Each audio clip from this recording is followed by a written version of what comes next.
यसरी ती भित्तामा टाँगिएका छन्। अति सिम्पल कविताहरू छन्, अति सुन्दर, अति सिम्पल कविता। बहुत निजात्मक शक्ति छ। कविता लेख्न जति सजिलो छ, कवितालाई अरूभन्दा फरक बनाउन त्यति नै गाह्रो छ। कविता हामी सायद सबैले लेख्छौं, कविहरूले पनि लेख्छौं, अकविहरूले पनि लेख्छौं। जीवनको कुनै कालखण्डमा एउटा पनि कविता नलेख्ने मान्छे, शिक्षित मान्छे कम्तीमा हुँदैन भन्ने मलाई विश्वास छ। तर उहाँको कवितामा एउटा अद्भुत गुण छ जसले उहाँलाई समग्र अरू कविभन्दा पृथक कविको रूपमा उभ्याउन सफल हुनेछन् भन्ने मलाई विश्वास लाग्छ। यो आजको घडीमा उपस्थित हुनुभएका सम्पूर्ण महानुभावहरूलाई स्वागत गर्नुभन्दा पूर्व मेरो प्रिय मित्र अमित रिजाललाई हार्दिक बधाई दिन चाहन्छु। यो कविताको किताब विमोचनका लागि म अनुरोध गर्दछु। साथमा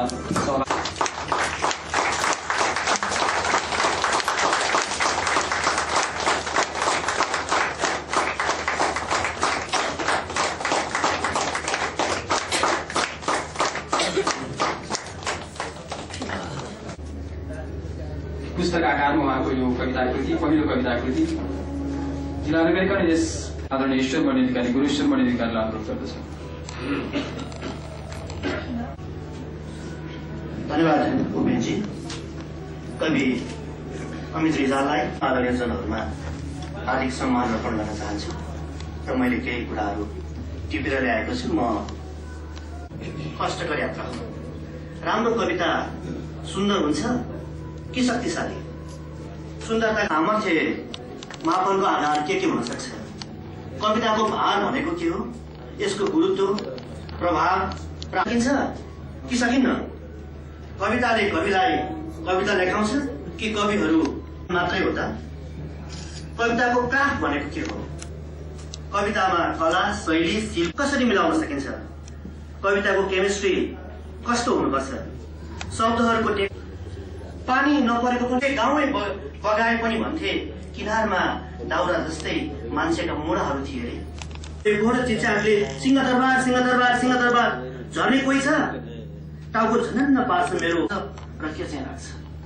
यो जस्तै उनका कतिपय कविता टुङ्गिएपछि सुरु हुन्छ। पाठकलाई आफ्नै ढङ्गले पाठकलाई कविता अर्थ्याउन बात मैले नबेचेको तर उसले तपाईँसँगै किनेको थाहै हुन्न। उसको यस्तै एउटा बिजनेस छ। उसले गरिरहने, कहिले घाटा नखाने एउटा सपिरहेको बिजनेस छ। तपाईँलाई थाहा छ उसको के बिजनेस छ?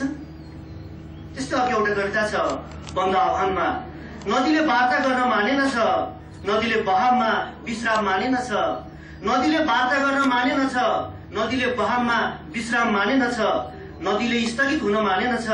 बन्दकर्ताहरूले आह्वान गरेका छन् बन्दको, भन्छन् नदीले बगायो नदीलाई पक्न दिन पाइन्न, भन्छन् नदीले बगायो नदीलाई पक्न दिन पाइन्न। स्वप्नहरूको व्यवस्थापन उनका कविताहरूको सबल पक्ष हो भन्छु। त्यसो त उनी आफ्ना लामा कविता तथा सञ्चारकर्मी अमितलाई मैले भन्दा बढ्ता मित्र गणेश पौडेल लेखेका छन् भन्छु म। तर उनले भने चाहिँ कुण्ठा अमितका कविको पहाड कुण्ठाहरू भन्दा बढी व्यवस्थापन हो। को संकटमा उनी आएका छन्, एक चुनौती बोकेर भनेका छन्। साँच्चै मैले यो पनि राम्रोसँग बुझिनँ के अमितका कविताहरूमा कविताको संकट छ? म कन्फ्युज छु। के अमितका कविताहरूमा कविताको संकट छ? म कन्फ्युज छु। के नेपाली कविता अहिले संकटमा छ?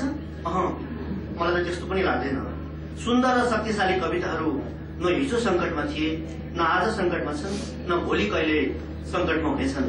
बजारमा के हल्ला छ, के चर्चा छ र ती चर्चाहरू कसरी किन चलेका छन् त्यो अर्कै विषय हो। कविताको शक्ति, सामर्थ्य र महत्ता सर्वव्यापी थियो, छ र रहनेछ। हो, डार्विनको विकासवादका दुई महत्वपूर्ण अवधारणाहरू स्ट्रगल फर एक्जिस्टेन्स र सर्भाइभल अफ द फिटेस्ट जहाँ पनि लागू हुन्छ सायद कवितामा पनि। कविता बाँच्न बस कविता भएको छ। हेर्दा सुन्दर मनमोहक देखिन्छन्, वास्तवमै तिनीहरू कस्ता छन् त्यो हेर्न पहाडै चढ्नुपर्छ र पहाडकै आँखाले हेर्नुपर्छ। उनले भित्तामा डालेको पहाडमा पनि कहीँ कतै कसर मसरहरू छन्, झाडी पतिङ्गरहरू छन्, सबै रुखै रुख त कहाँ हुन्छ र पहाडहरूमा कहीँ कतै अलिक कमजोर भित्ताहरूमा पनि पहाड झुन्डाइदिएका छन्। आखिर पहाड झुन्नै त हाल्यो। अब यसको उचाइ यस्तो हुनु पर्थ्यो, यता फर्केको हुनु पर्थ्यो र पहाडका यी चिजहरू छैनन् भन्नुको खासै महत्त्व राख्दैन। जे छ जस्तो छ त्यही विषमता नै यसको सुन्दरता हो भन्न ठान्छु म। बाँकी पहाड छोडेर पहाड निहने जिम्मा अब यहाँको। कविता लेख्ने एउटा कविताको वाचन गर्ने अमित रिजालको मम्मी धनकुमारी रिजालको नाम उच्चारण गर्न पाउँदा पनि धेरै खुसी लागेको छ। र सम्पूर्ण मित्रतालाई भन्दा यस्तो हुन्छ, मिस्टेक हुन्छ। सम्पूर्ण मित्रतालाई मेरो भित्र हृदयदेखि माया गर्दै सम्पूर्णलाई एकैचोटिमा समग्रमा म नौल्याइकन समग्रमा धन्यवाद टक्राउन चाहन्छु।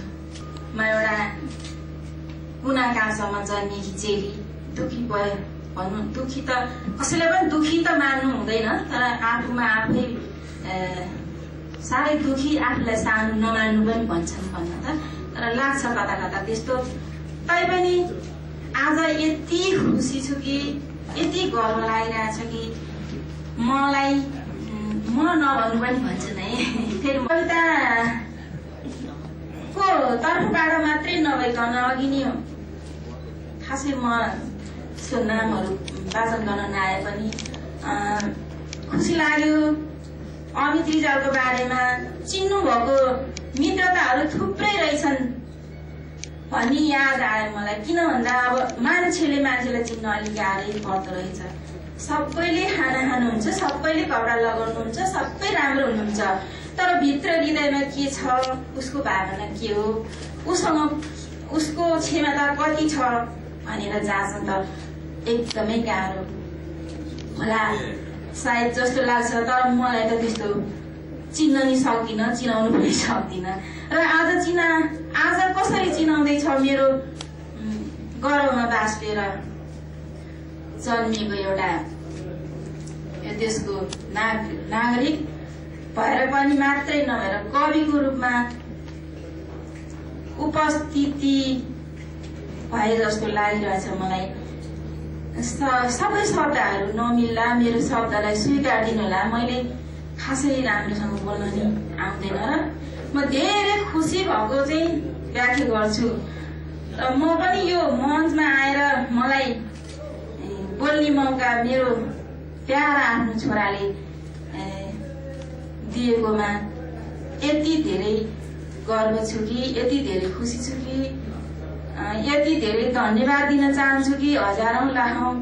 त्यो मात्रै नभएर यहाँहरू सम्पूर्ण मित्रताहरू अमित रिजाललाई चिन्नु भएको मा चाहिँ धेरै धेरै हजारौं लाखौं धन्यवाद टक्राउँदै म धनकुमारी रिजाल बिदा हुन्छु। हस्त धन्यवाद। धन्यवाद। मैले दुईजना केटाहरू भेट्दाखेरि मलाई लाग्थ्यो यी मान्छेहरू हावा जस्ता छन्। एउटा काठमाडौँको बुद्धिसागर जो कमेजको टाग लगाउँदैन र पोखरामा भेटिएको अमित रिजाल, उसलाई मैले पहिलो पटक भेट्दा कमेजको टाग नलगाएको भेटेको थिएँ। यी केटाहरू हावा हलन जस्तो लाग्थ्यो। त्यो बेलामा म आफू कवि हुँ जस्तो लाग्थ्यो। तर आज ती दुइटै तन्नेरीहरूलाई देख्दा मलाई ती 10-12 वर्ष अगाडिको याद अहिले पनि आइरहन्छ। र आजको यो भित्तामा काटिएको पहाड आमाले विमोचन गर्नुभयो र म यही संग्रहभित्रको एउटा कविता जो बासँग सम्बन्धित छ र त्यो कविताले बाँड्नु साथीय पनि दिएको छु अमितलाई भन्ने लाग्छ। र जग्गामा सेप परेपछि, आफ्नो जग्गामा सेप परेपछि बाले पहाड भत्काए, तर आफ्नो जग्गामा सेप परेपछि बाले पहाड भत्काए, जरा गाडेर पिलो झैं अग्लिएका तनावहरूका रूप फाँडे, दुःखले दुःखका चट्टानहरू फोडे र आँगनमा आयो घाउ। उमेर साटेर खाउहरूसँग छानुसँग बाँस बनाए, बाले साटेको हुनुपर्छ बाँकी उमेर भित्ताहरूसँग, बाँसका कटेरा र राता माटोहरूसँग। छिचोलीपछि पहाड बाटो थियो, बालाई पहिल्यै थाहा थियो कि छिचोलीपछि पहाड बाटो थियो, बाला पहिल्यै थाहा थियो कि पहाडमा बाटो छ भनेर। भन्न त केही भनेको याद छैन मलाई, बस समातेर मलाई एक हातले एक साँझ अर्को हातले चाहिँ देखाएका थिए परको पहाड र अस्ताउँदैको घाम। बाले किन पुरै उमेर पहाड दिएका होलान्, बाले किन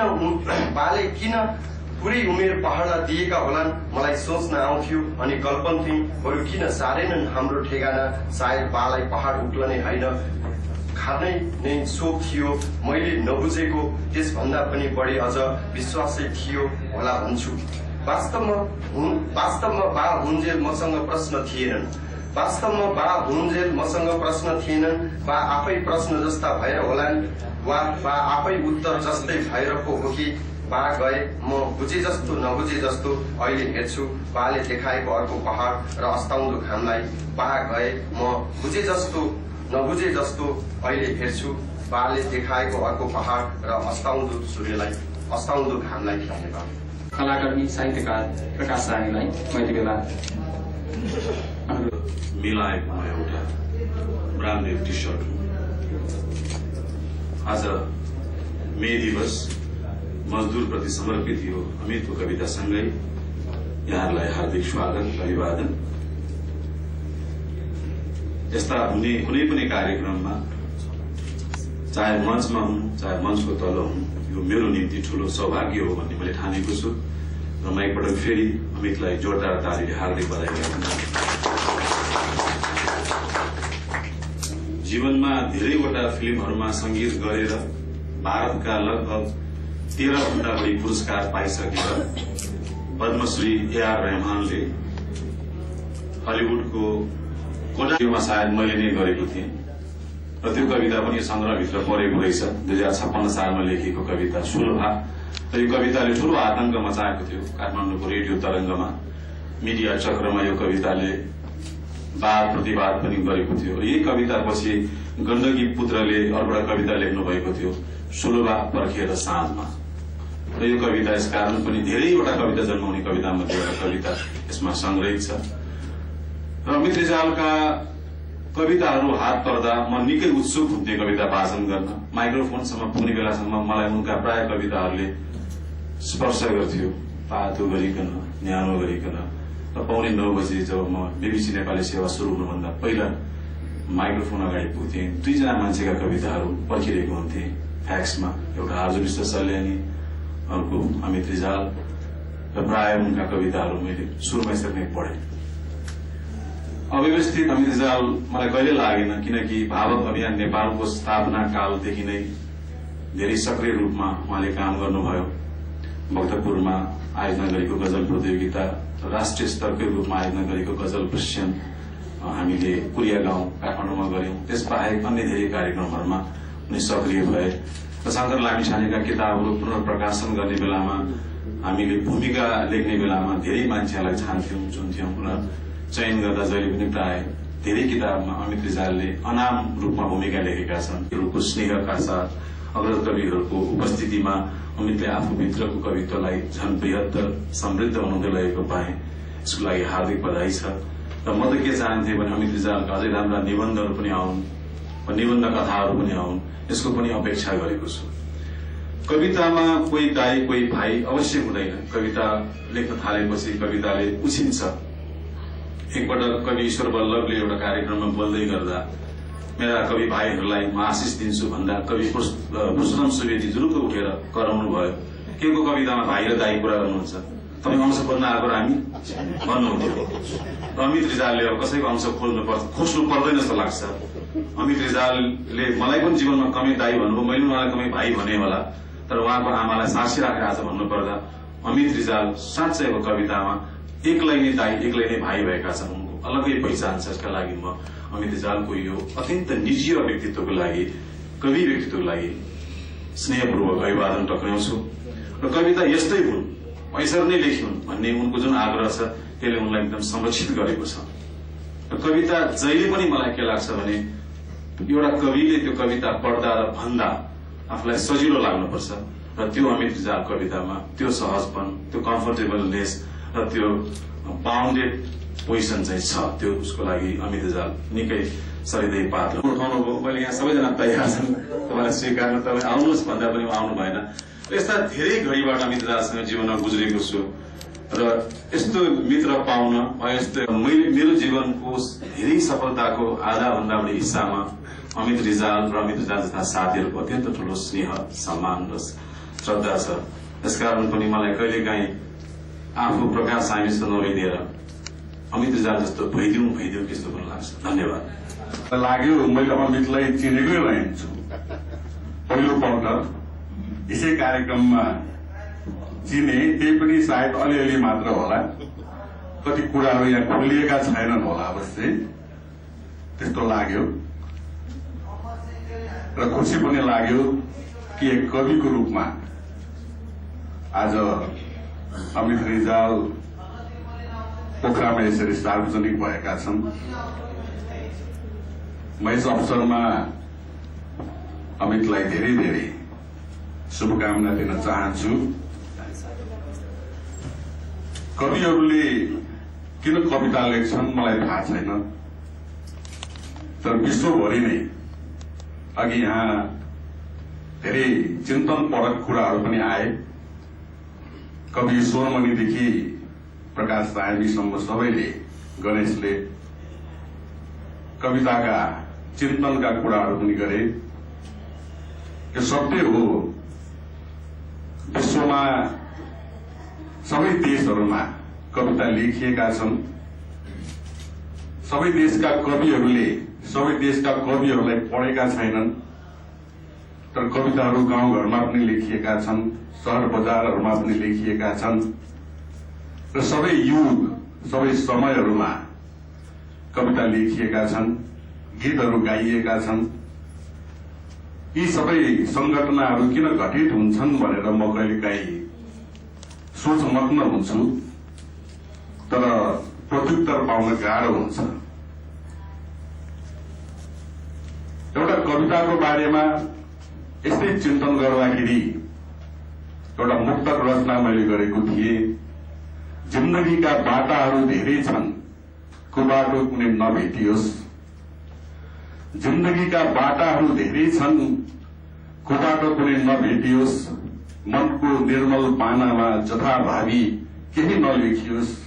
हे बागदेवी मलाई पर होइन आफैप्रति भर देऊ, कि म समयको यस्तो कविता लेखौं जुन कहिले पनि नभेटियोस्। सायद कविहरूले यस्तै चाहना राखेर, यस्तै भावना राखेर नै कविता रचना गर्छन् होला। एउटा नसै स्फुटित गरेर, अभिव्यक्त गरेर यस्तो कविता लेखौं अथवा यस्तो अव्यक्त रूपले यसले कविहरूले कविता रचना र यो कविहरूको एउटा शक्तिशाली दलमा भएका छन्। मैले उनलाई एक कविको रूपमा, एक नवोदित कविको रूपमा, लघु कथाकारको रूपमा र निबन्धहरूको संस्थाको रूपमा नेटहरूमा मात्र पढेको थिए। अनियमित रूपले उनले आफ्ना ती सृजनाहरूलाई नेटहरूमा अभिव्यक्त गर्ने गर्थे। एउटा संग्रहकै कविको रूपमा उनले आज प्रस्तुत गरेका छन्, त्यसले मलाई खुसी लागेको छ। अग्रवक्ताहरूले भने चाहिँ मैले पनि उनलाई पोखरामा सायद 8-10 वर्ष अगाडि कर्मीकै रूपमा चिनेको थिएँ, तर सामान्य रूपले जुन हाम्रो संचार कर्मीहरूको व्यक्तित्व छ त्यसभन्दा अलिक फरक र अलिक चिन्तनपरक व्यक्तित्वको रूपमा मैले उनलाई चिनेको थिएँ। केही न केही सोच्न चाहने यस्तो व्यक्तिको रूपमा मैले उनलाई चिनेको थिएँ। मलाई सम्झना आउँछ केही समय अगाडि सायद गत वर्ष र्यान्डम रिडर्स सोसाइटीको एउटा कार्यक्रममा शून्यवाद सम्बन्धी एउटा परिचर्चा भएको थियो र त्यसबेला उनले मलाई एउटा प्रश्न गरेका थिए। प्रश्न त मैले अहिले सम्झिन र मैले उनको प्रश्नको जवाब दिएपछि मैले सुने तपाईले मेरो कुरा बुझ्नुभयो, मैले तपाईलाई जे भनेको छु यो कुरा बुझ्नुभयो, जवाब बुझ्नुभयो भन्दा उनले एकछिन सोचेर भने म बुझ्ने प्रयास गर्दैछु। केहीलाई मात्रै मैले कल गरेको छु जसलाई एसएमएस पुगेन वा फेसबुकमा हुनुहुन्थ्यो भएको छ। म एकदमै आभारी छु। सुरुमै ल्याएको छु। सामान्य लवजमा म जीवन जटिल छ भनेर सरल तरिकाले बाँच्न उपयुक्त ठान्दछु, न कि जीवन सरल छ भनेर जटिल तरिकाले बाँच्न। एक, म संसारको एउटा कन्फ्युज मान्छे हुँ। दुविधा र अस्थिरता मेरा सबभन्दा नियमित दैनिकी हुन्। त्यसैले मेरा कविताहरू सत्य होइनन्। यिनले सत्यको भीषण खोज पनि गर्दैनन्। प्रश्न चाहिँ बारम्बार छन् यिनीहरूसँग, तर प्रश्नहरू खोजी नै हुन्छन् भन्ने म ठान्दिनँ। 2, आजको ज्ञानसम्म आइपुग्दा कविताका बारेमा सायद मेरो एउटै अपरिवर्तित मान्यता भनेको यही नै छ कि कविता भनेको स्पेस हो, एउटा ठाउँ हो, जस्तो कि भित्ता हुन सक्छ वा पहाड़, वा कन्फ्युज तरिकाले भित्तामा टाँगिएको पहाड़। स्पेसका बारेमा दुईटा कुरा स्पष्ट पारौं। कविताको निर्माण मेरो स्पेस हो। कवितामा मैले चाहेको घर, मैले चाहेको बाटो, त्यो निर्माण मेरो ठाउँ हो, मेरो स्पेस हो, नछापुन्जेलसम्म। पाठकको स्पेस हो। मेरो घरमा तपाईँले आफू अटाउने ठाउँ भेट्ने कि नभेट्ने, मेरो बाटोमा तपाईँ हिँड्ने स्पेस पाउने कि नपाउने, प्रचलन र यो प्रचलनभित्रको ऐतिहासिक मनोदशा कतै न कतैबाट प्रभावित छ। यदि त्यसो हो भने मेरो कविता भाषा र मेरो कविता विचार मैले व्युत्पत्ति गरेको नहोला। हुँ भनेर भन्दा होइनस् नहुन् भन्न सकिन्न। कारण उदाहरणहरू उनीहरूसँग पनि प्रशस्तै हुनेछन्। 4, त्यसका बावजुद यो दावी गर्दै म आज भित्तामा टाँगिएको पहाड़ विमोचन गराउँदैछु कि यी कविताहरू मेरा हुन् भनेर। यहाँ मूलतः मैले मेरो जीवनभर उत्तर दिन मात्रै सिक्दा सिक्दा चरणबद्ध रूपमा थुप्रिँदै गएका मेरा नसोधिएका प्रश्नहरू प्रशस्त छन्। र त्यसो किन पनि हो भने विशेषतः कविता स्वीकृतिहरूभन्दा प्रश्नहरू ज्यादा हो मेरा लागि। वास्तवमा मेरा स्वीकृतिहरू पनि मेरा प्रश्नहरू नै होला म ठान्छु। प्रश्नहरू भित्ताभरि पुगेका छन् र तिनीहरू स्वरूप छाडेर पहाड़ बनेका छन्। ती पहाड़हरू हजारौं वर्षहरूदेखि त्यही छन्, तर पनि तिनका बारेमा हामीलाई कहिल्यै कुरा थाहा छैन, कमसेकम मलाई थाहा छैन। यसरी कविता मेरा लागि त्यही पहाड़हरूले लिएको स्पेस हो, त्यही पहाड़ले बनाएको ठाउँ हो। र अन्तमा हजुरआमा, आमा, फुपू दिदी, बहिनीहरू, श्रीमती, मेरो जीवनमा महिलाहरू, यी विशेष महिलाहरूको एकदमै सबैको उपस्थिति छ र उनीहरूकै प्रेम, लाड, भरोसा, रिस, आक्रोश, गाली, सुरक्षा, मित्रता र विश्वासले हुर्किएको पुरुष हुँ म। मेरो जीवनको संयोग मान्छु कि यस्तो पनि सम्भावना छ भन्ने कुरामा म यो जीवन्त परिवारको आफ्नो सदस्य हुँ भन्दा मलाई जहिले पनि आनन्दित महसुस लाग्छ र म विशेष मान्छे हुँ भन्ने लाग्छ। व्यावसायिक जीवनदेखि व्यक्तिगत जीवनमा निरन्तर उतार चढावका साथमा प्रेमिल मार्गदर्शन गर्नुहुने प्रकाश सायमीलाई मेरो साहित्यिक आदर्शको एउटा उचाइ सर्वोत्तै चिन्न थालेदेखि सदैव प्रेरित रहनुहुने मेरा कैयन मित्रहरू, मेरो पोखरा बसाइको उत्तरार्धको समयमा एकदमै प्रेमिल वातावरणमा प्रियस्कर बन्दै जानुभएका मलाई मनपर्ने कवि ईश्वरमणि अधिकारीजी, यहाँहरूले आजको मेरो दिनलाई विशेष बनाइदिनु भएको छ। धेरै धेरै धन्यवाद। भुल्ने छैन। अनि जाँदा जाँदै म केही नाम मात्रै लिएर बाँकी मित्रहरूलाई चाहिँ अप्रिय बनाउन खोजेको त होइन। त्यसका बावजुद यो किताब प्रकाशन र आजको कार्यक्रमका लागि विचार अचार दिने वा पसिना असिना सबै खेप्ने र केही साथीहरू छन्।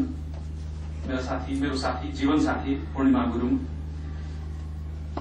दाई बुद्धको बाजु, मित्र मीरा ढकाल, उपेन्द्र पौडेल, सन्देश न्यौपाने, सुरेश सुर्खाली, प्रवीण बुढाथोकी, जीवन बराल, केशव लामिछाने, महेश श्रेष्ठ र रूपेन्द्र पटुल, यहाँहरूको विशेष भूमिकालाई म सम्झिँदै यो कार्यक्रमपछि खाना पाउँला भन्न चाहन्छु म। र बाँकी मलाई सहयोग गर्ने मित्रहरूले मलाई चिनेर सहयोग गरेका होलान् भन्ने विश्वास गर्छु। जो मसँग चिन्हान गर्नका लागि सहयोगमा हुनुहुन्छ उहाँहरूसँग चिन्हान जारी रहनेछ। कविताहरू किताब भएर मबाट बाहिरिएको छ। बाहिरिने ढोका मित्र गणेश पौडेलले बनाएका हुन्, त्यसैले उनीप्रति म एकदमै ऋणी नै छु। बाहिरबाट यहाँले दिने अब त्यो बाहिरी कवितालाई यहाँबाट मैले पाउने प्रतिक्रियाको चाहिँ म बेग्लो प्रतीक्षामा छु। फोन, एसएमएस र फेसबुकले निम्तोले नै यहाँसम्म आउनुभयो। अग्रज साथीभाइ, शुभेच्छुक, कविता प्रेमी सबैलाई हृदयदेखि नै आभार। सायद यसपछि मेरो चाहिँ कार्यक्रम सुरु भएको छ। धन्यवाद।